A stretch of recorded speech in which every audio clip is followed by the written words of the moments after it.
இயேசு கிறிஸ்துவின் நாமத்தினாலே இந்த காலை வேளையில கூடி வந்திருக்கிற உங்கள் ஒவ்வொருவரையும் அன்போடு கூட நான் வாழ்த்துகிறேன். இந்த நாளிலும் தேவனுடைய கிருபையும் இரக்கமும் அன்பும் தயவும் நம்மேல் அது ஊற்றப்பட்டு கொண்டே இருக்கிறது. காலைதோறும் அவருடைய கிருபைகள் நம்மேல் புதிதாய் இருக்கிறதை நாம் உணர்கிறோம். ஒவ்வொரு நாளும் இந்த நாட்கள்ல நம்ம அதிகமாய் தேவனிடத்துல நெருங்கும்படியாக தேவன் தம்முடைய அன்பின் வார்த்தைகள் மூலம் நம்மை அவரோடு கூட அவர் கூட இணைக்கப்பட்டிருக்கிறதை அவர் வெளிப்படுத்திக் கொண்டே இருக்கிறார். ஒவ்வொரு நாளும் அவருக்குள்ள நம்ம பலப்படவும், அவருக்குள்ள ஸ்திரப்படவும், கிறிஸ்துவுக்குள் வேர் கொண்டவர்களாய், நாம் கிறிஸ்துவின் மேல் கட்டப்பட்டவர்களாய் நம்ம வளர்ந்து கொண்டிருக்கிறோம்.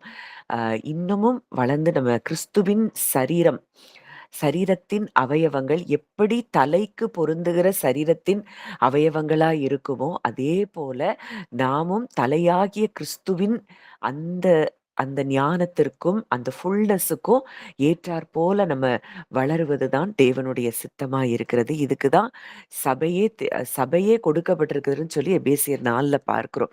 கிறிஸ்துவின் வளர்ச்சிக்கு தகுந்த பூரண புருஷராகும் வரைக்கும். அப்போ கிறிஸ்துவின் வளர்ச்சிக்கு நம்ம ஒவ்வொரு நாளும் அவரை போல நம்ம மறுரூபமாகிறோம். அவர் நம்மோடு கூட ஒவ்வொரு நாளும் அவருடைய வார்த்தையின் மூலம் நம்மோடு கூட இடைப்பட்டு கொண்டிருக்கிறார். இந்த நாளிலும் ஒரே ஒரு வார்த்தை நம்ம ஆழமா தியானிக்க போகிறோம். 1 கொரிந்தியர் 7ஆம் அதிகாரம் 23ஆம் வசனம். 1 கொரிந்தியர் 7:23.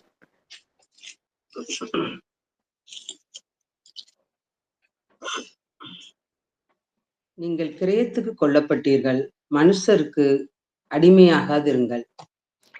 நீங்கள் கிரயத்துக்கு கொல்லப்பட்டீர்கள், மனுஷருக்கு அடிமைகள் ஆகாதிருங்கள். அப்போ நம்ம எதற்கு கொல்லப்பட்டிருக்கிறோமாம்? கிரயத்துக்கு கொல்லப்பட்டிருக்கிறோம். அடிக்கடி பவுல் இந்த வார்த்தையை எழுதுறாரு. 6வது அதிகாரத்திலே எழுதியிருப்பாரு, கிரயத்துக்கு கொல்லப்பட்டீர்களே, கிரயத்துக்கு கொல்லப்பட்டீர்களே.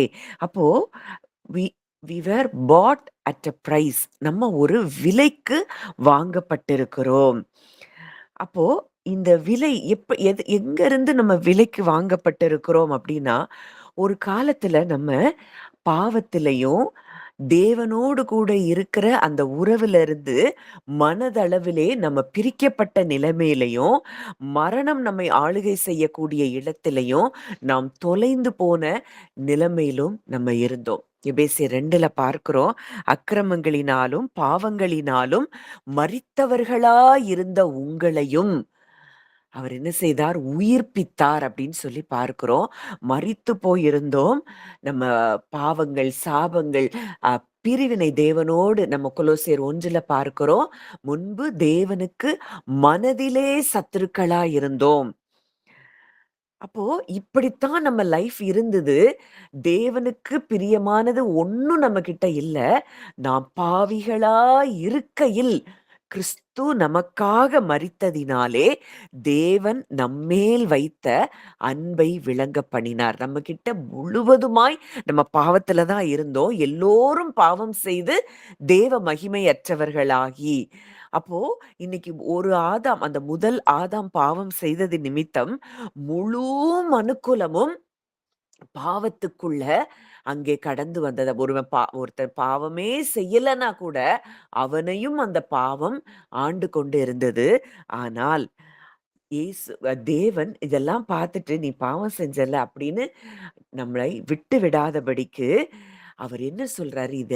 இவர்கள் எல்லாம் என்னுடையவர்கள், என்னுடையவர்கள்னு சொல்லி அவர் உரிமை பாராட்டினபடியினாலே, அந்த அவர் கொடுத்த விலை, நம்மை மீட்டெடுக்கும்படிக்கு அவர் கொடுத்த விலை, ஏதோ பணமோ, ஏதோ அவர் செய்த காரியங்களோ, இல்ல வெள்ளியோ, பொன்னோ இல்ல. அவர் நமக்காக கொடுத்தது அவருடைய ரத்தம். இன்னைக்கு உலகத்துல நம்ம ஒரு தாய் தகப்பனா இருந்தா நம்ம பிள்ளைகளுக்காக எதையும் செய்வோம். இல்ல நம்ம ரத்தத்தை ஏதோ ஒரு ஒரு ஒரு காரியம் நடக்குன்னா ஒரு பிளட் கொடுக்கணும்னா கொடுக்குறோம். அது எவ்வளவுன்னா ஒரு குறிப்பிட்ட அளவு தான். ஆனா இந்த தேவன் தன்னுடைய சரீரத்துல இருக்கக்கூடிய கடைசி சொட்டு ரத்தம் வரைக்கும் சிந்தி நம்மை மீட்டெடுத்திருக்கிறார் என்றால், நம்மை எவ்வளவு விலையேற பெற்றவர்களாய் அவர் நம்மை பார்த்ததினாலே, நமக்காக இந்த விலைக்கிரயத்தை அவர் செய்திருக்கிறார். அதனால தான் பவுல் சொல்றாரு, "கிரயத்துக்கு கொல்லப்பட்டீர்களே." லேவியராகமத்துல பார்க்கிறோம், மாம்சத்தின் உயிர் எதுல இருக்கா? இரத்தத்தில் இருக்கிறதாம். அப்போ இந்த மாம்சத்தின் உயிராகிய இந்த இரத்தத்தை சிந்தி நம்மை மீட்டெடுத்திருக்கிறார் அப்படின்னா, பரலோகம் இன்றைக்கு நம்மை எவ்வளவு பெரிய பொக்கிஷமாக நம்மை பார்க்கிறது. நம்ம எவ்வளவு நம்மள வேல்யூபிளா பாக்குது, எவ்வளவு நம்மள வொர்தியா பாக்குது. ஆனா இன்னைக்கு நம்ம நம்மை குறித்து எப்படி பார்க்கிறோம்? தேவன் நம்மை பார்க்கும் பொழுதெல்லாம் அவருடைய கண்கள்ல நம்ம விலையேற பெற்ற பொக்கிஷமாய் அவருக்கு தெரிகிறோம். ஆனா இன்னைக்கு நம்ம நம்மை எப்படி பார்க்கிறோம்? ஐயோ! எனக்கு அது இல்ல, இது இல்ல, அது அப்படி, இது இப்படி, எனக்கு ஞானம் இல்ல, என்னை யாரும் நேசிக்க மாட்டாங்க. அப்படின்னு சொல்லி நம்மை நாமே நம்முடைய ஐடென்டிட்டிய அறியாதபடியினால், அடையாளத்தை அறியாதபடியினால் நம்ம என்ன செய்றோம்? நம்மை நாமே குறைவுள்ளவர்களாய் நாம் பார்க்கிறோம். நம்ம ஏதோ இந்த ஆக்சிடென்ட்டா ஏதோ தற்செயலா நம்ம இந்த பூமிக்கு வரல. நம்மை பொக்கிஷமாய் பார்த்து தான் அவர் இந்த பூமிக்கு அனுப்பி இருக்கிறார். நம்ம ஏற்கனவே பார்த்தோம். எப்படி நம்ம தேவனால் உலகத் தோற்றத்திற்கு முன்பதாகவே நாம் தெரிந்து கொள்ளப்பட்டோம். உலகம் தோன்றுவதற்கு முன்பதாகவே நாம் தெரிந்து கொள்ளப்பட்டிருக்கிறோம் என்றால், எவ்வளவு பெரிய பாக்கியவான்களாய் நாம் இருக்கிறோம். அப்போ உலகம் தோன்றுவதற்கு முன்பதாகவே தெரிந்து கொள்ளப்பட்டிருக்கிற நமக்காக அவர் இந்த பூமிக்கு வந்து மாம்சத்தின் உயிராகிய இரத்தத்தை எல்லாருமே அக்கிரமங்களினால, பாவங்களினால மரித்து போய் கிடந்த நம்மை அவருடைய இரத்தத்தை சிந்தி நம்மை மீட்டெடுத்திருக்கிறார் என்றால், இனி நம்மை தொட யாருக்கு அதிகாரம் இருக்கு? யாருக்கு வல்லமை இருக்கு? இன்னைக்கு அவர் மீட்டெடுத்து அவர் கரத்துக்குள்ள நம்ம எல்லாரும் போயிட்டோம். அவருடைய பொக்கிஷமாக நம்ம இருக்கிறோம். அவர் மீட்டெடுத்துட்டாருன்னா, அவர் மீட்டெடுத்தத யார் கையிலயாவது அவர் ஒப்பு கொடுத்துருவாரா? எந்த சத்துருவின் கையிலயாவது நம்மை ஒப்பு கொடுத்துருவாரா? ஆனா இன்னைக்கு நம்முடைய எண்ணங்கள் எப்படி இருக்கு? இன்னைக்கு நமக்கு எதிரா எழும்புகிற மனிதர்கள், இல்ல எதிரா எழும்புகிற மனுஷருடைய வார்த்தைகள், அவர்களுடைய சூழ்ச்சிகள் இதெல்லாம் நம்மள அஃபெக்ட் பண்ணிருமோ? அப்படின்னு சொல்லி நம்ம பயப்படுகிறோம். இன்னைக்கு எவ்ளோ பெரிய கிரயத்தை கொடுத்து அவர் நம்மை மீட்டெடுத்திருக்கிறார்ங்கிறத நம்ம இன்னுமே என்ன செய்யல? உணராதவர்களா இருக்கிறோம். அறிவுல இருக்கு. ஆமா, ரத்தத்த சிந்தி நம்மள மீட்டுட்டாரு. அப்படிங்கிறது அறிவுல இருக்கு. இன்னும் இருதயபூர்வமாய் அதை உணராதபடியினாலே பலவிதமான பயங்களுக்குள்ள நம்ம சிக்கிக் கொள்ளுகிறோம். அப்போ ஒவ்வொரு நாளும் நம்ம நினைக்க வேண்டிய ஒரு காரியம், எனக்காக இரத்தத்தை சிந்தி என்னை மீட்டு எடுத்து இன்றைக்கு அவர் கரத்துக்குள்ளே என்னை வைத்திருக்கிறார். என்னுடைய ஜீவன் கிறிஸ்துவுடனே தேவனுக்குள் மறைந்திருக்கிறது. அவர் மீட்டெடுத்த ஒன்றை சும்மா யாருனாலும் என்னனாலும் பண்ணலான்னு சொல்லி அவர் விட்டுட்டாருன்னா, அவருடைய ரத்தம் சிந்துதலுக்கு அதுக்கு ஒரு எஃபெக்ட்டுமே இல்லன்னு அர்த்தம். நம்ம அப்படிதான் நெனைக்கிறோம். ஐயோ! இப்படி நடந்துரும், அப்படி நடந்துருமோ, இந்த இந்த காரியம் இது இப்படி முடிஞ்சிருமோ, இது எப்படி ஆயிரும், அது எப்படி ஆயிரும், எல்லாவற்றிலயும் பயம், குழப்பம். காரணம் என்ன அப்படின்னா, நம்ம எவ்வளவு பெரிய விலை கிரயத்தினாலே நாம் மீட்கப்பட்டிருக்கிறோம் என்பதை இன்னமும் நாம் உணரவில்லை. இந்த காலை வேளையில ஆண்டவர் சொல்றாரு, "மகளே, என்னுடைய சரீரத்தின் கடைசி சொட்டு ரத்தம் வரைக்கும் சிந்தி, நான் உன்னை மீட்டெடுத்திருக்கிறேன். நீ என்னுடையவள், நீ என்னுடையவன்." இதுதான் அவருடைய சத்தம். அவருடையவர்களாய் நம்ம இருக்கும்போது, அவருக்கு சொந்தமாயிட்டோமா, இனி நாம் நம்முடையவர்கள் அல்லன்னு சொல்லி வேதம் சொல்லுது. ஆனா இப்பவும் நம்ம என்ன நினைக்கிறோம்னா, நம்ம சுய பலத்துல நம்மள பாதுகாக்கணும். நம்மள புரொடெக்ட் பண்ணணும். ஐயோ! அவங்க அப்படி பேசிட்டாங்க. அதனால அவங்கள்ட்ட நம்ம புரிய வைக்கணும். மற்ற மனிதர்கள் நம்மை குறித்து என்ன நினைக்கிறாங்க? அவங்கள்ட்ட போய் நம்ம பேசி அவங்கள புரிய வைக்கணும். என்னலாமோ நம்முடைய பிளான்ஸ் நெறைய இருக்கு. ஆனா, ஒண்ணு நமக்கு தெரியல. கிரயத்துக்கு நம்மை வாங்கினவர் நமக்காக செயல்படுவார், நமக்காக பேசுவார் அப்படிங்கிறது நமக்கு இன்னமும் புரியவில்லை. அமைதலா வசனம் தெளிவா சொல்லுது. யுத்தம் கர்த்தருடையது. நீங்கள் சும்மா இருப்பீர்கள். இன்னைக்கு நம்ம யுத்தம் செய்துகிட்டே இருக்கிற வரைக்கும், தேவனால் ஒன்றும் செய்ய முடியாது. நம்ம எப்ப அமைதலா ஆண்டவர்ட்ட குடுத்துட்டு, நம்ம ரெஸ்ட்ல வர்றோமோ, தேவன் நமக்காக யாரிடத்திலும் பேசுவதை நீங்கள் காண முடியும்.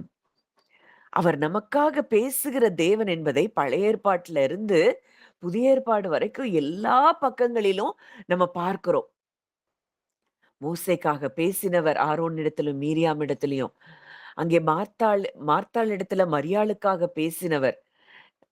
சவுல் சபையை துன்பப்படுத்தின பொழுது, அந்த சவுலிடத்துல பேசினவர்.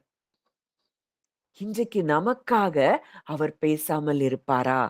நம்ம எவ்ளோ பெரிய விலைக்கிரயத்தை கொடுத்து அவர் நம்மை வாங்கியிருக்கிறார்.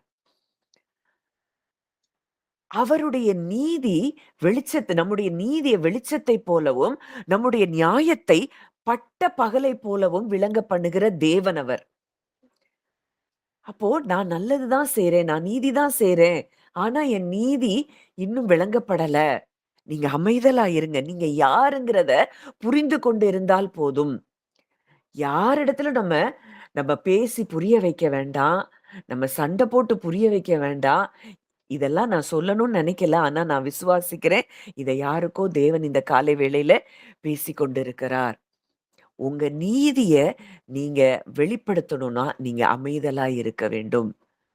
உங்க நீதியை வெளிச்சத்தைப் போல, உங்க நியாயத்தை பட்ட பகலைப் போல விளங்க பண்ணுகிற தேவன் ஒருவர் நமக்கு இருக்கிறார்ங்கிறத நீங்க புரிந்து கொண்டால் போதும். அவருடைய இரத்தத்த பாருங்க. மாம்சத்தின் உயிராகிய இரத்தத்தை கடைசி சொட்டு ரத்தம் வரைக்கும் சிந்தி நம்மை மீட்டெடுத்திருக்கிற அவருடைய அன்பை பாருங்கள். இன்னைக்கு உலகத்துல இன்னைக்கு தாய் தகப்பனுகளாய் நம்ம இருக்கும்போது, நம்ம பிள்ளைய யாராவது டீஸ் பண்ணிட்டாங்கன்னா, உடனே அங்க போய் அந்த பேரண்ட்ஸ் கிட்ட போய் நெறைய பேரண்ட்ஸ் நான் ஸ்கூல்லலாம் வந்து சண்டை போடுறதெல்லாம் கூட பார்த்திருக்கிறேன். என் பிள்ளைய எப்படி சொல்லலாம்? அப்போ உலக பிரகாரமா ஒரு தாய் தகப்பனா இருக்கிற நமக்கு, நமக்கு அந்த அந்த அந்த டெலிவரில நமக்கு அவ்ளோ கஷ்டப்பட்டு நம்ம அந்த பிள்ளைய பெற்ற நமக்கு, நமக்கு அவ்ளோ வேதனை இருக்கும்னா, நம்ம பிள்ளைய யாராவது சொல்லிட்டா, நமக்கு அவ்ளோ மனதுக்கு அவ்ளோ பாரமா இருக்கும்னா, இன்றைக்கு நமக்காக கடைசி சொட்டு ரத்தம் வரைக்கும் சிந்தின அவருக்கு நம்மேல் எவ்வளவு அன்பும், இரக்கமும், பாசமும் இருக்கும் என்பதை நம்ம உணர்ந்து கொண்டோம் என்றால், நமக்காக பேசுகிறதற்கு, எனக்காக பேச ஒரு தகப்பன் இருக்கிறார். அப்படிங்கிறதுல நம்ம எப்படி இருப்போம்? இளைப்பாறுதல்ல இருப்போம். நமக்கு எதிரா பேசுறவங்கள கூட, அப்பா இருக்கிறாரு. அவங்க தெரியாம பேசுறாங்கங்கிற மன்னிக்கிற இடத்திற்கு நம்ம வந்துருவோம். இன்னைக்கும் நம்மளால ஏன் மன்னிக்க முடியலன்னா, அவருடைய அன்பை இன்னமும் நாம் உணர முடியவில்லை. தேவனுடைய அன்பை உணர முடியாதவர்களால் மன்னிப்பை எளிதாக பிறருக்கு கொடுக்கவே முடியாது.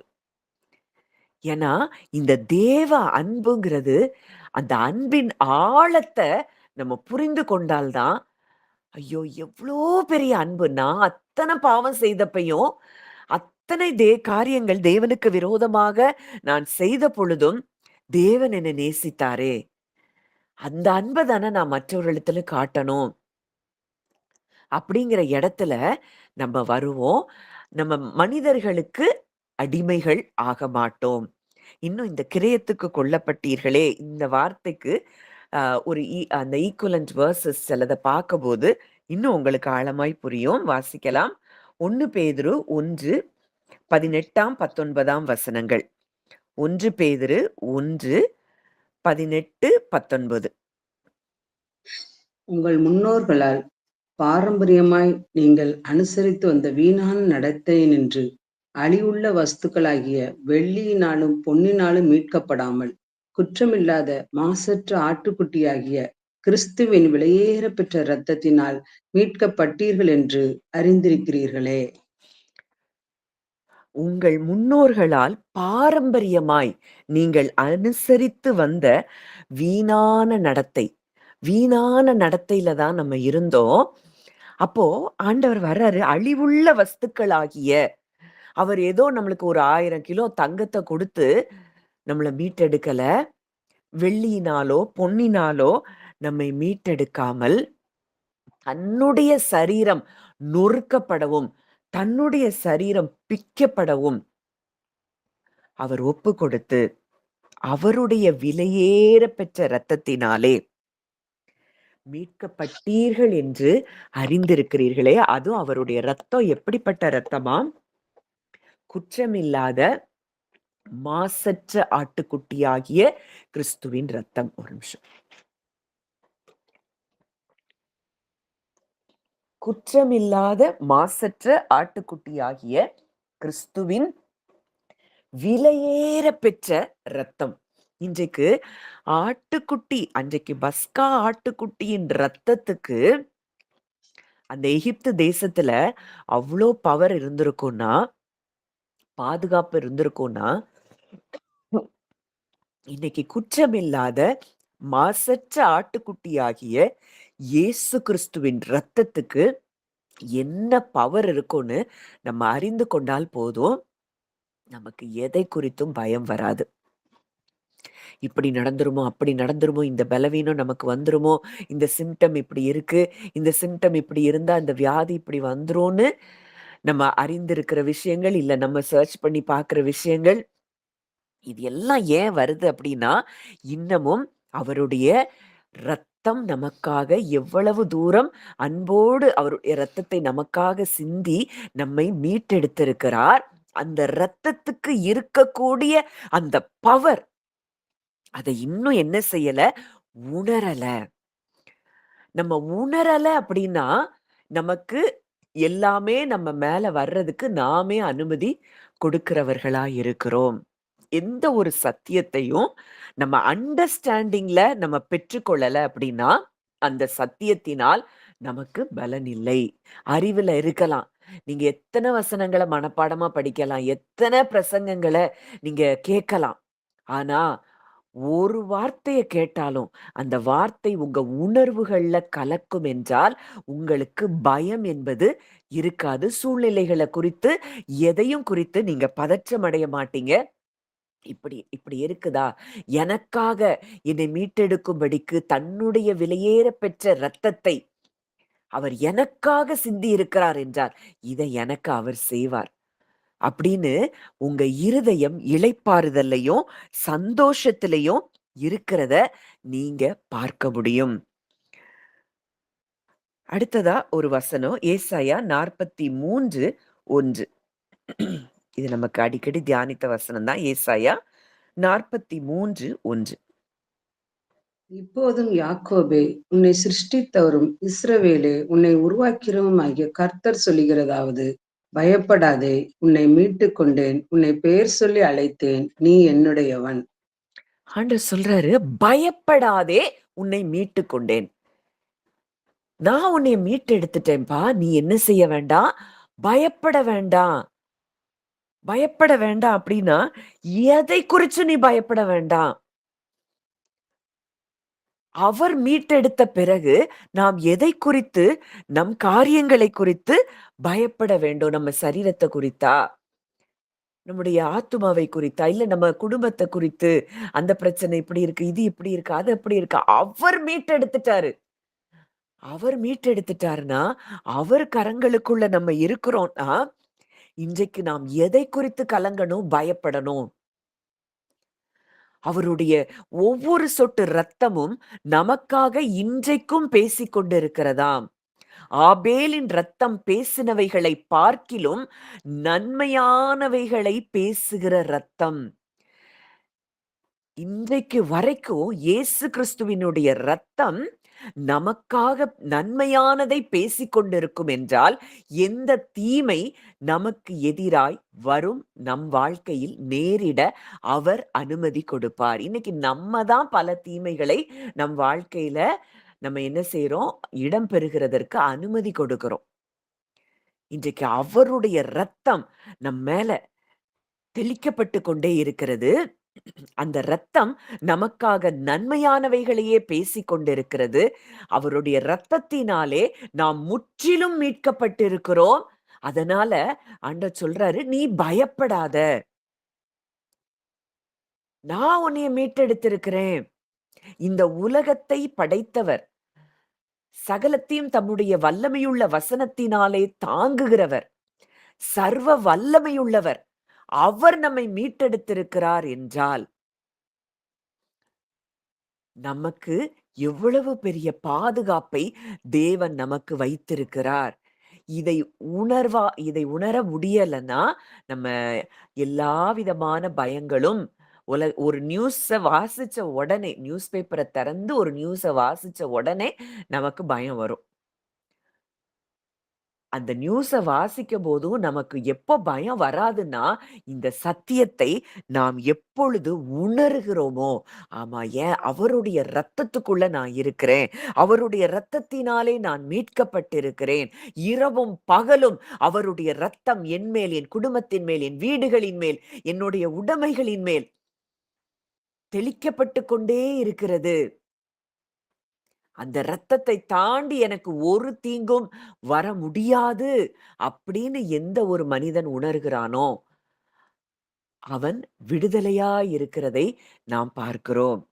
இங்க சொல்றாரு, "உன்னை மீட்டுக் கொண்டேன், உன்னை பேர் சொல்லி அழைத்தேன், நீ என்னுடையவன். யூ ஆர் மைன்." அவர் சொல்றாரு, "நீ எனக்குரியவன் அப்பா, நீ எனக்குரியவள். நான் உன்னைய விட்டு தர முடியும்? யாருகிட்ட நான் உன்னைய விட்டு கொடுப்பேன்? நான் உனக்கு அரணும் கோட்டையும் துர்கமுமா இருக்கிறனே. எந்த தீங்கு உன்னை அணுக முடியும்? சேதப்படுத்த முடியும்?" அவர் அப்படிதான் நம்மள பாதுகாக்கிறாரு. ஆனா, நம்முடைய எண்ணங்களால் நாம் என்ன செய்கிறோம்? சத்துருவுக்கு இடம் கொடுக்கிறோம். நம்ம இடம் கொடுக்கிறதுனால, நம்ம பயத்துக்கும் அதனால தான் ஆண்டவர் சொல்றாரு, "நான் உன்னை மீட்டெடுத்திருக்கிறேன். நீ பயப்படாத." இந்த பயம் என்பது நமக்கு ஏன் வருது அப்படின்னா, இன்னமும் தேவனை உணராத விதத்துல, அறியாத விதத்துல நாம் இருக்கிறபடியினாலே. இன்னும் ஒரு வசனம், கலாத்தியர் 3:13.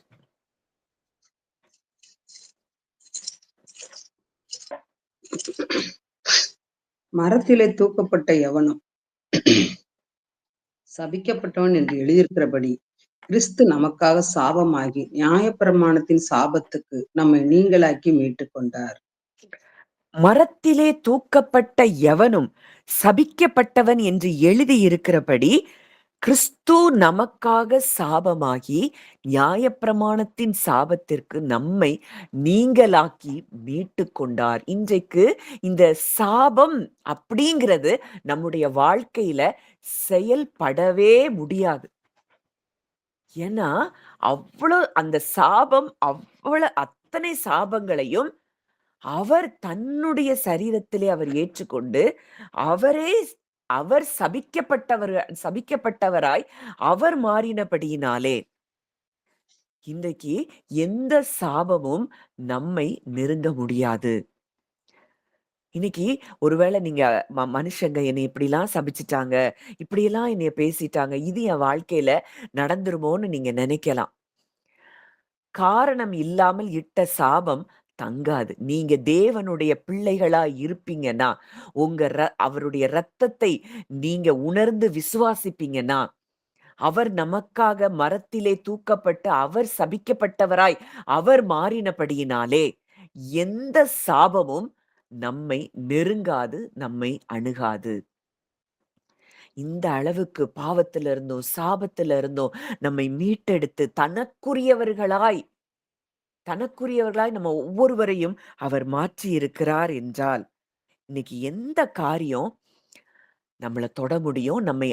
நம்மை அணுகுவதற்கு அவர் ஒப்பு கொடுப்பார். ஒன்றும் நமக்கு ஒரு தீங்கும் நம்மை அணுக முடியாது. நம்மள அவ்ளோ தூரம் அவர் புரொடெக்ட் பண்ணிட்டு இருக்கிறாரு. நம்மை பாதுகாக்கிறார்ங்கிறத நம்ம அறிந்து கொள்ளணும். அவருடைய அன்பை குறித்ததான ஒரு வசனம். ரோமர் 5வது அதிகாரம் 8ஆம் வசனம். ரோமர் 5, 8. நாம் பாவிகளாய் இருக்கையில் கிறிஸ்து நமக்காக மரித்ததினாலே தேவன் நம்மேல் வைத்த தமது அன்பை விளங்க பண்ணுகிறார். அடுத்த வசனம். இப்படி நாம் அவருடைய இரத்தத்தினாலே நீதிமான்கள் பட்டிருக்க கோபாக்கணைக்கு நீங்களாக அவராலே நாம் ரட்சிக்கப்படுவது அதிக நிச்சயமாமே.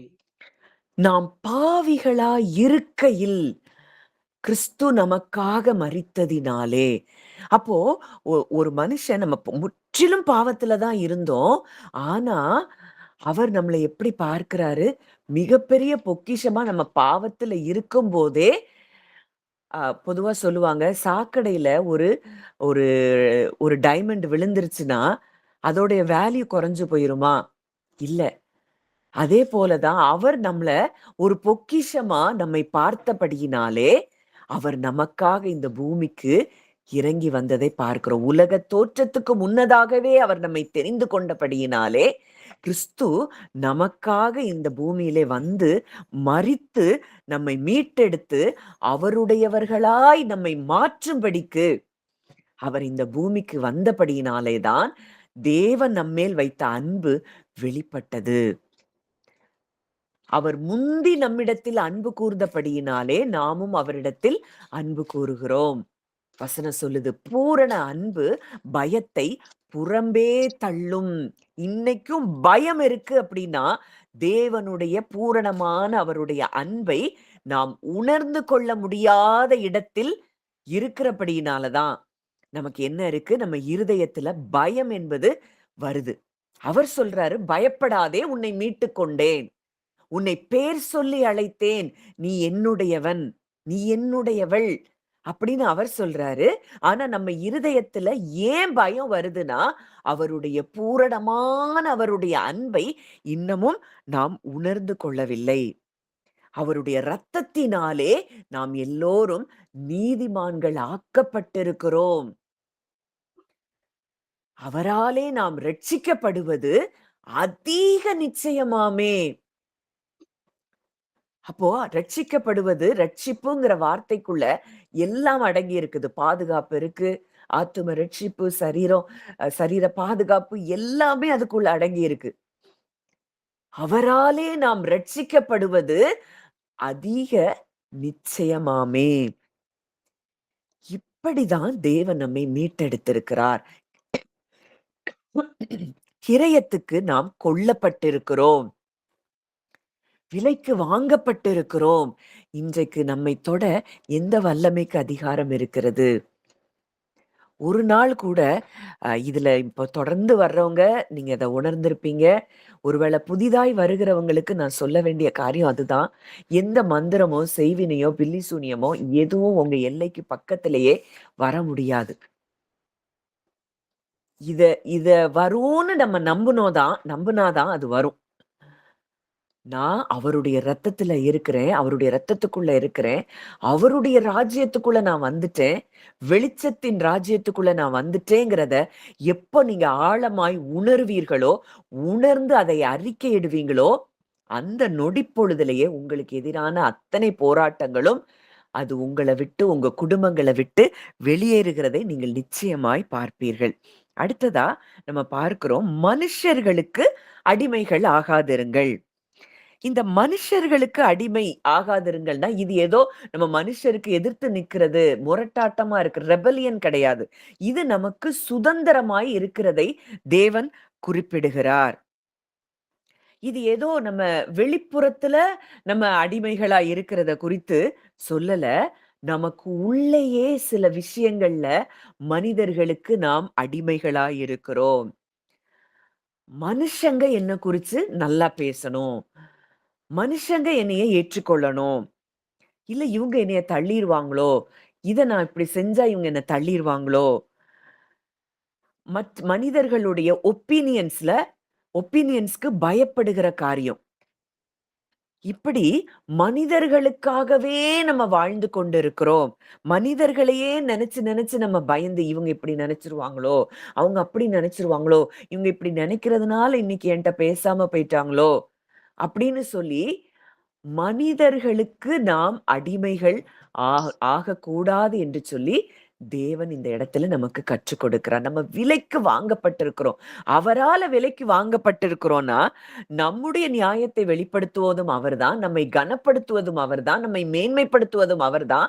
அவர் சொல்றாரு, "நான் உன் மேல அன்பா இருக்கிறதை அறிந்து கொள்ளும்படி செய்வேன்" அப்படின்னு சொல்றாரு. நான் உன்னை மேன்மைப்படுத்துவேன், உன்னை கனப்படுத்துவேன், உன்னைய கீர்த்தியும் புகழ்ச்சியுமாய் வைப்பேன்னு அவர் சொல்றாரு.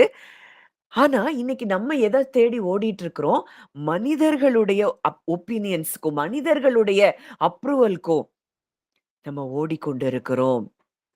இல்ல மனுஷன் ஒரு வார்த்தைய நமக்கு எதிரா சொல்லிட்டான்னா, அந்த வார்த்தை நம்மள பல நாள் அந்த துக்கத்துல இருந்து, அந்த அதிலிருந்து நம்மை வெளியவே வர முடியாத அளவுக்கு நம்ம இருதயத்தை வேதனைப்படுத்துகிறது என்றால், இன்னமும் நாம் எவ்வளவாய் கிரயத்துக்கு கொல்லப்பட்டிருக்கிறோம் என்பதை நாம் உணரவில்லை. இன்னைக்கு கிரயத்துக்கு கொல்லப்பட்டிருக்கிறத உணர்கிற ஒரு மனிதன், அவன் விடுதலையா இருப்பான். யார பத்தியும் கவலைப்பட மாட்டான். அப்போஸ்தலர்கள பார்க்கும் பொழுது, ஒரு காலத்துல பரிசேயர், சதுசேயர், யூதர்களுக்கு பயந்தாங்க அப்போஸ்தலர்கள். ஆனா, அந்த பரிசுத்த ஆவியானவருடைய அந்த அந்த நிறைவிற்கு பிறகு, அவங்க தைரியமாம் தேவனுக்கு செவி கொடுக்கிறதை பார்க்கிலும், உங்களுக்கு செவி கொடுப்பது உத்தமமோ! அப்படின்னு அந்த மனிதர்களுக்கு உண்டான பயம் அவர்கள் இருதயத்தை விட்டு அறவே நீங்கி போனதை நம்ம பார்க்கிறோம்.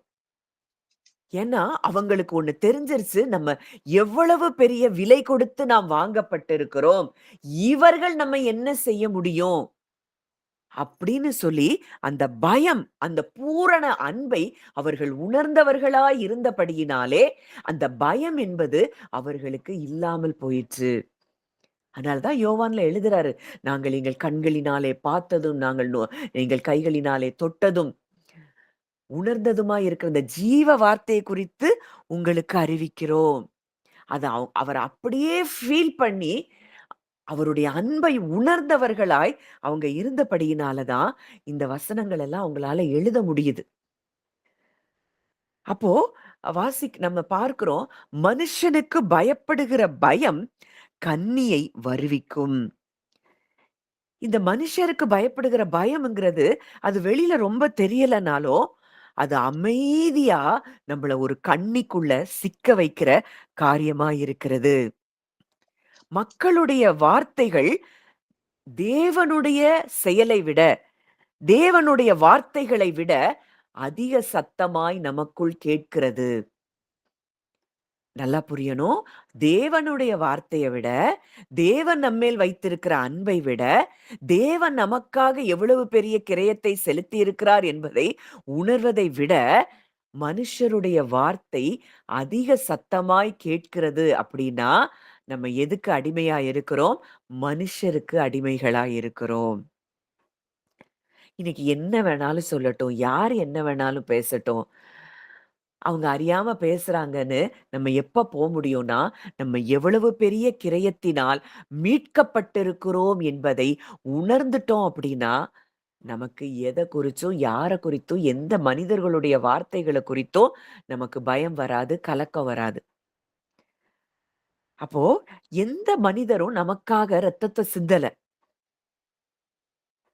நமக்காக ரத்தத்தை சிந்தினவர் ஒருவர் இருக்கிறார். அதனால நம்முடைய மனசாட்சியை பாதிக்கும்படி எந்த மனிதருடைய வார்த்தைகளும் நமக்கு எதிராய் அது செயல்பட முடியாது.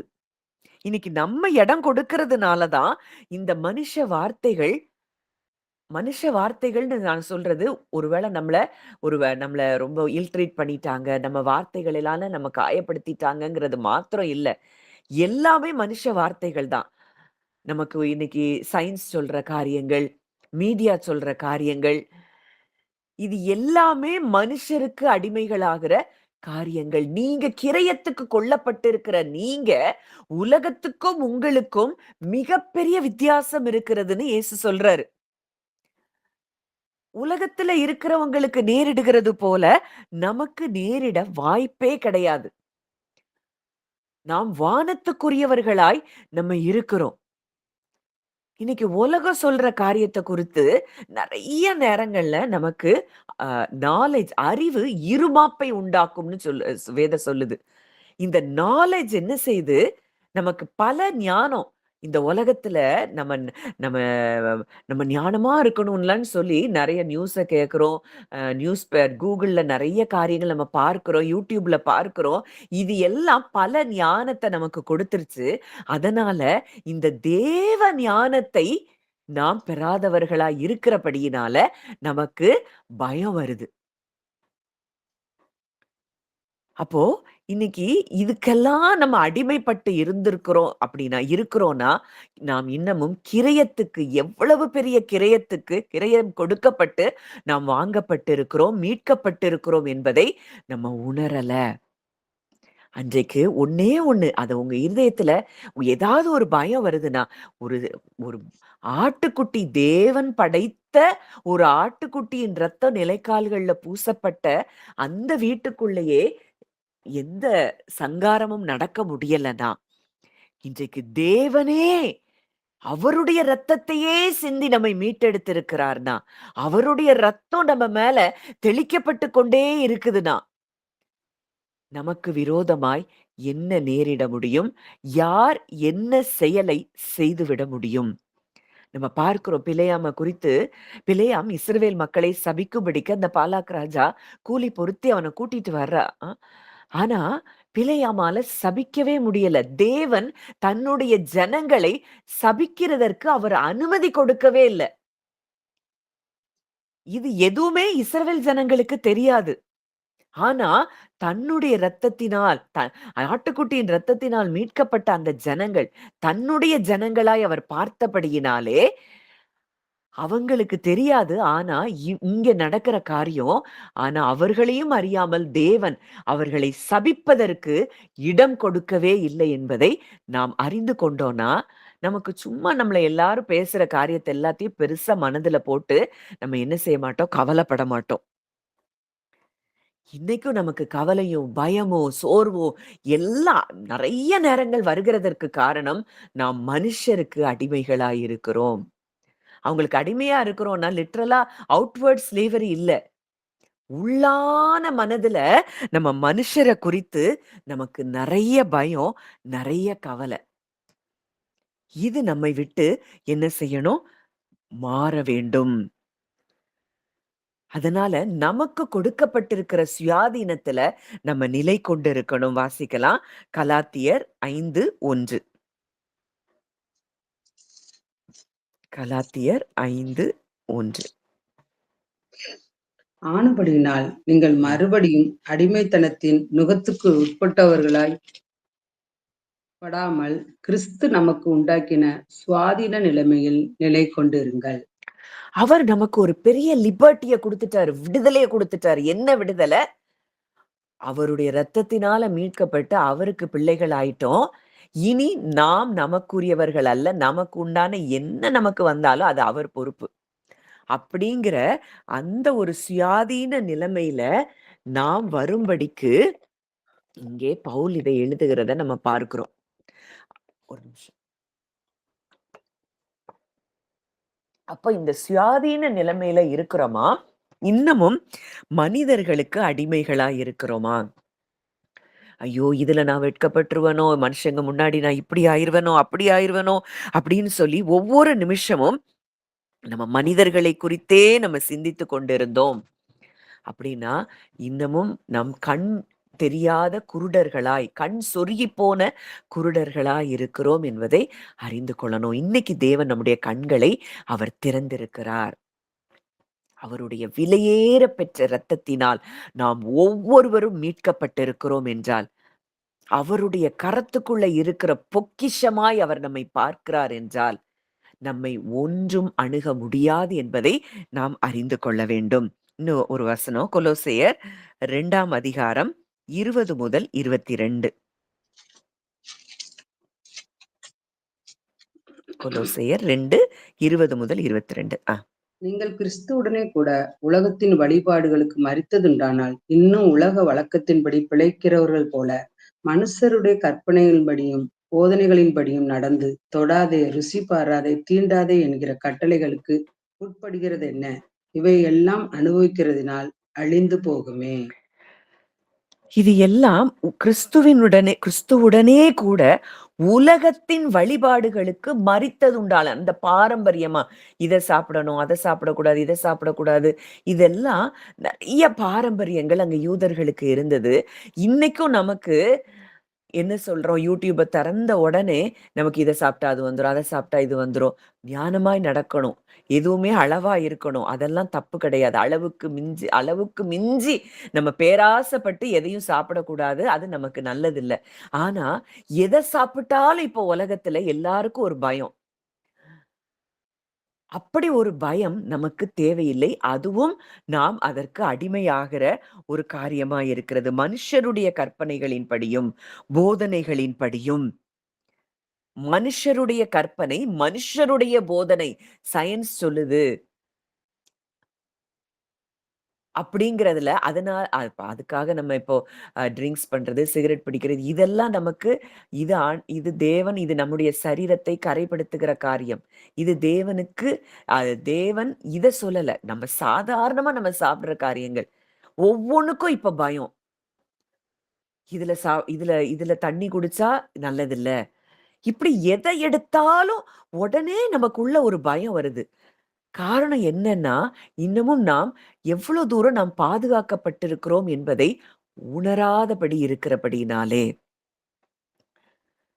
தவறான செயல்கள், நம்ம நம்ம அதாவது நம்ம அடிமைத்தனத்துக்கு அது எந்த விதத்திலயும் எதற்கும் நாம் அடிமைப்படக்கூடாது.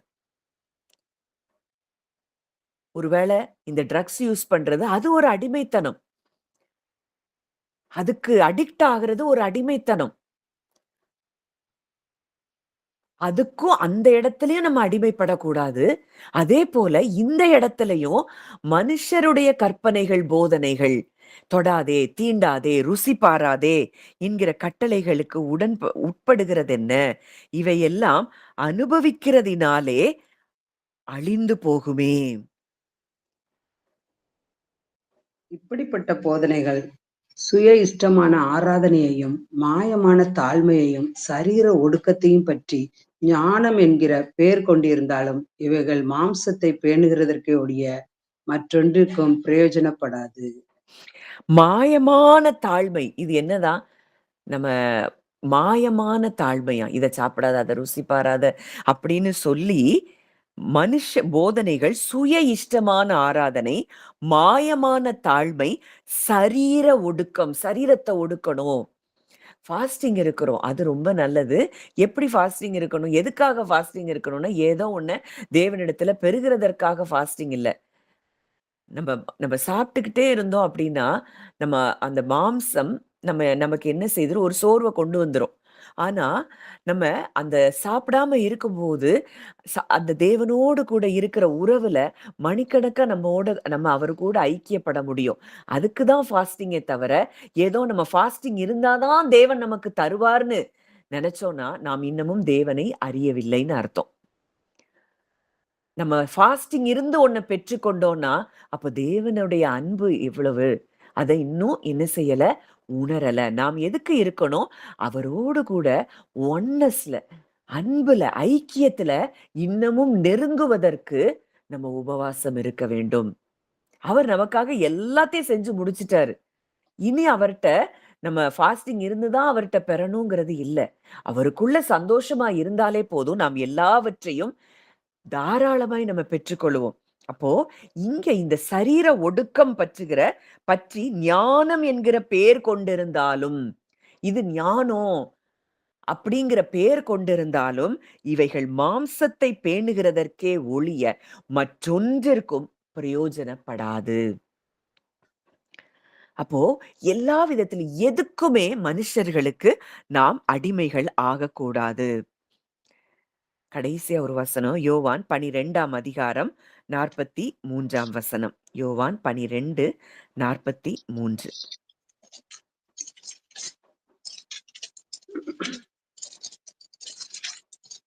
யோவான் 12:43. அவர்கள் தேவனால் வருகிற மகிமையினாலும் மனுஷரால் வருகிற மகிமையை அதிகமாய் விரும்பினார்கள். அங்க அதிகாரிகள்ல நெறைய பேர் இயேசு கிட்ட விசுவாசம் வைக்கிறாங்க. ஆனாலும் ஜெப ஆலயத்துக்கு புறம்பாக்காதபடிக்கு பரிசேயர் நிமித்தம் அதை அறிக்கை பண்ணலையாம். அ ஏன் அப்படின்னா, தேவனால் வருகிற மகிமையிலும், மனுஷரால் வருகிற மகிமையை அதிகமாய் விரும்பினார்கள். ஏன்னா பரிசேயருக்கு தெரிஞ்சா, நம்மள ஜெப ஆலயத்த விட்டு புறம்பாக்கிருவாங்க. அப்படின்னு சொல்லி பயந்து தேவனிடத்திலிருந்து வருகிற மகிமையை காட்டிலும் மனுஷர்கிட்ட இருந்து வருகிற மகிமையை விரும்புகிறார்கள். இது பீப்பிள் பிளீசிங். இந்த மனுஷன் நம்மள பாராட்டணும், மனுஷன் நம்மள உயர்வா நினைக்கணும், மனுஷன் நம்மள தவறா நினைக்க கூடாது அப்படிங்கிறதுக்காக தேவனை அவர்கள் நேசிக்கிறார்கள்ங்கிறத கூட வெளியே காட்ட முடியாத இடத்துல அவங்க இருக்கிறாங்க. இன்னைக்கும் நெறைய பேர் அப்படிதான் இந்த உலகத்துல அவர நேசிக்கிறத வெளிய காட்ட, அதாவது சில புறஜாதி மக்கள் குடும்பத்தின் சூழ்நிலைகள் நிமித்தம் அவங்க வெளிய காட்ட முடியாது. அது தவறு கிடையாது. அது ஏற்ற நேரம் வரும்போது குடும்பத்துல இருக்கிற எல்லாரும் உணர்ந்து கொள்ளுவாங்க. ஆனா, இதுவே ஒரு ஒரு ஃபேஷனா நம்ம தேவன ரொம்ப தேடுறோம் அப்படின்னா, வெளியில நம்மள குறித்து நம்மள வேற மாதிரி பேசுவாங்கன்னு சொல்லி, அதையே நம்ம தேவனை தேடுகிற காரியத்த குறித்தே கிறிஸ்தவர்களாகிய சிலர் நாமே அத என்ன செய்றோம்? மறைக்கிறோம். தேவன நேசிக்கிறத மறைக்கிறோம். தேவன மாத்திரம் இல்ல, மற்ற எந்த காரியத்துக்கும் மனிதர்களுடைய அப்ரூவல், மனிதர்களுடைய புகழ், மனுஷங்க நம்மள நேசிக்கணும். மனுஷங்க நம்ம எப்படியும் புகழ்ந்து கொண்டே இருக்கணும். அப்படிங்கிறத நம்ம நம்ம விரும்பணும் அப்படின்னா, நிச்சயமாய் நாம் கண்ணியில் சிக்கிக் கொண்டிருக்கிறோம். எந்த விதத்திலும் மனுஷர்களுக்கு நாம் அடிமைகள் ஆகக்கூடாது. அன்பு செலுத்தணும். ஆனா அடிமை ஆகக்கூடாது. அந்த நாம அன்பு செலுத்துற மனிதரே ஒருவேளை நமக்கு எதிராய் பேசினா கூட, அந்த வார்த்தைக்கு நம்ம அடிமை ஆகக்கூடாது. அவங்க பேசிட்டாங்களேன்னு நம்ம கவலைப்பட்டோம் அப்படின்னா, அந்த மனிதர்களுக்கு நாம் அடிமைகளாகி இருக்கிறோம் என்பதை நீங்கள் அறிந்து கொள்ள வேண்டும். அப்போ அந்த நம்ம சுதந்திரம் அப்படிங்கிறது எதுலலாம் இருக்கு அப்படின்னா, நம்ம மனிதர்களுடைய புகழ்ச்சியிலிருந்து வெளிய வர்றது. நம்ம பயந்து போய் எதுக்கோ ஒண்ணுக்கு கீழ்ப்படிஞ்சு நம்ம பயந்து கீழ்ப்படியிறோம். அது அது நமக்கு தேவனுக்கு அது சித்தம் இல்லன்னு தெரிஞ்சா கூட, பயந்து ஒரு காரியத்த நம்ம செஞ்சுட்டே இருக்கோம். மனிதர்களுக்கு பயந்து. அதுக்கப்புறம் இன்செக்யூரிட்டி. இத இவங்க நம்ம இப்படி நடந்தா இவங்கள்ட்ட இருந்து எனக்கு ஒரு பாதுகாப்பு இருக்காது. மனிதர்களுடைய ஒரு பாதுகாப்பு, மனிதர்களுடைய காரியங்கள் இது எல்லாமே மனுஷர்களுக்கு அடிமைகளாய் நாம் இருக்கிற காரியத்தை வெளிப்படுத்துகிறது. நம்ம தேவன் நம்ம மேல வைத்திருக்கிற ஒரு அடையாளம் என்ன? நாம் அவருக்கு பிள்ளை என்பது. இந்த அடையாளத்துல தான் நம்ம உறுதியா இருக்கணுமே தவிர, மனுஷர் நம்மை குறித்து சொல்லுகிற காரியங்களுக்கு நாம் அடிமைகள் ஆகாமல் இருக்க வேண்டும். இது எப்ப சாத்தியம்னா, நம்ம எவ்வளவு தூரம் கிரயத்துக்கு எவ்வளவு பெரிய விலை கிரயம் கொடுத்து நம்மை தேவன் வாங்கியிருக்கிறார் என்பதை நம்ம அறிந்து கொள்ளும் பொழுதுதான். நாம் அவருடைய ஆடுகளாய் இருக்கிறோம். நமக்கு மேய்ப்பராய் அவர் இருக்கிறார்.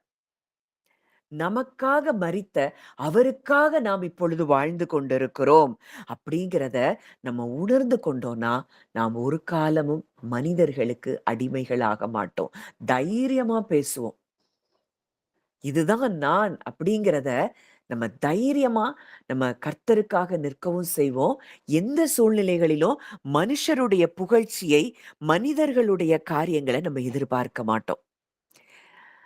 இன்னைக்கு சயின்ஸ் சொல்றது, பிலாசபிஸ் சொல்றது, இந்த காரியத்த பெருசா பார்த்துட்டு, தேவன் சொன்னவைகளை நம்ம சின்னதா பார்க்க மாட்டோம். அந்த சத்தம்லாம் நமக்கு பெருசா தெரியுதுன்னா, கிரயத்துக்கு கொல்லப்பட்டிருக்கிறதை இன்னமும் நாம் உணரவில்லை.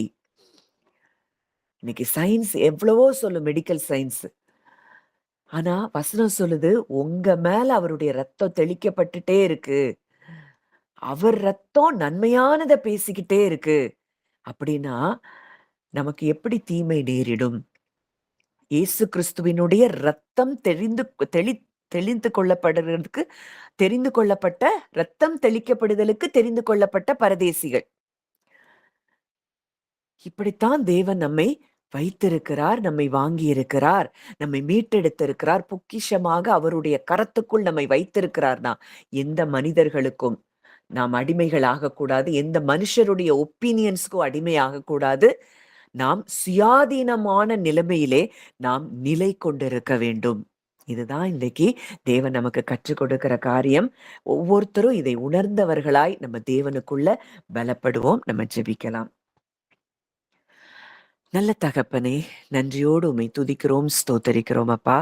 இந்த நல்ல நாளிலும் எங்களோடு கூட இடைப்பட்ட உம்முடைய வார்த்தைகளுக்காக நாங்கள் நன்றி செலுத்துகிறோம் அப்பா. அப்பா, சிலுவையை நாங்க பார்க்கிறோம். அந்த சிலுவையில எங்களுக்காக உம்முடைய சரீரம் பிக்கப்பட்டதை நாங்க பார்க்கிறோம் அப்பா. அதிலிருந்து வடிந்த ஒவ்வொரு சொட்டு ரத்தத்தினாலும் எங்களை மீட்டெடுத்திருக்கிறீர் அப்பா. பயப்படாதே, உன்னை மீட்டு கொண்டேன் அப்படின்னு அந்த ரத்தம் சொல்லுகிற சத்தம். அப்பா, அந்த ரத்தம் பேசிட்டு இருக்குப்பா. மகளே, நான் உன்னை மீட்டு இருக்கிறேன். நன்மையானவைகளை பேசுகிற அந்த ரத்தம் இன்னைக்கு சொல்லுகிறத, அந்த சத்தம் எங்க காதுகள்ல தொனிக்கிறதை நாங்கள் பார்க்கிறோம். பயப்படாதே, உன்னை மீட்டு கொண்டேன், நீ என்னுடையவள் அப்படின்னு உங்க ரத்தம் பேசுகிற அந்த சத்தத்தை நாங்கள் கேட்கிறோம் அப்பா. உங்க ரத்தம் எங்களுக்காக இரவும் பகலும் எங்க மேல, எங்க குடும்பத்தின் மேல, எங்க வீடுகள் மேல தெளிக்கப்பட்டு கொண்டே இருக்கிறதை நாங்கள் பேசுகிறோம் அப்பா. எங்கள் உடைமைகள் மேல, எங்களுக்கு சொந்தமான எல்லார் மேலையும் அந்த ரத்தம் தெளிக்கப்படுகிறதை நாங்கள் விசுவாசிக்கிறோம் தகப்பனே. அப்பா, உம்முடைய கரத்துக்குள்ள இருக்கிற ரத்தம் தெளிக்கப்பட்டு கொண்டே இருக்கிற உம்முடைய பிள்ளைகளாகிய எங்கள் மேல, எங்க மேல எந்த தீங்கும் எங்களை அணுக முடியாததை நாங்கள் விசுவாசிக்கிறோம் அப்பா. எந்த போராட்டங்களோ, எந்த காரியமும் எங்களை அணுக முடியாது. எங்களுக்கு நீரே, உம்முடைய ரத்தம் எங்களுக்கு அரணாக, கோட்டையாக, துர்கமாக எங்களை பாதுகாக்கிறதை இன்றைக்கு நாங்கள் அறிந்து கொள்ளுகிறோம். விலையேற பெற்ற ரத்தத்தினாலே நாங்கள் மீட்கப்பட்டு இருக்கிறோம். வெள்ளியினாலேயோ பொன்னினாலேயோ மீட்கப்படல. அது எளிதான காரியம்ப்பா. வெள்ளியையும் பொன்னையும் நீங்க தான் படைச்சிங்க. அந்த வெள்ளியினால மீட்பது உமக்கு எளிது. ஆனா என் பிள்ளைய நான் வெள்ளியினாலேயோ பொன்னினாலேயோ நான் மீட்க மாட்டேன். நானே வந்து இறங்கி என் பிள்ளைய நான் மீட்டெடுப்பேன்னு நீங்களே இறங்கி வந்து எங்களை மீட்டெடுத்த அந்த அன்பை இன்றைக்கு நினைத்து பார்க்கிறோம் அப்பா. இவ்வளவு பெரிய தேவனுக்கு நாங்க பிள்ளைகளா இருக்கிறோம் என்றால் இன்றைக்கு நாங்க எதை குறித்தும் கலங்க போவதில்லை. எந்த மனிதர்களுடைய ஒப்பீனியன்ஸும் எங்களை டிஸ்டர்ப் பண்ண முடியாதுப்பா. எங்க நீதியை நீங்க விளங்க பண்ணுவீங்கப்பா.